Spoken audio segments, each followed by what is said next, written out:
Hello అండి, అందరికీ నమస్తే. Welcome to Abhi TV. BCCI ప్రారంభించిన ఐపీఎల్ తో అనేక మంది క్రికెటర్లు కోటీశ్వరులయ్యారు. ఐపీఎల్ లో గురి కుదరాలే గాని కాసుల వర్షం కురుస్తుంది.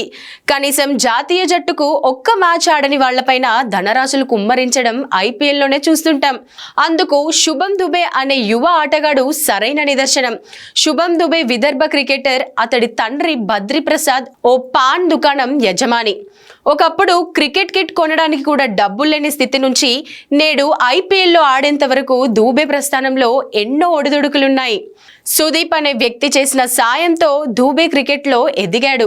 సుదీప్ కిట్ కొనివ్వడంతో దూబే ఇక వెనుక చూసుకోవాల్సిన అవసరం లేకపోయింది.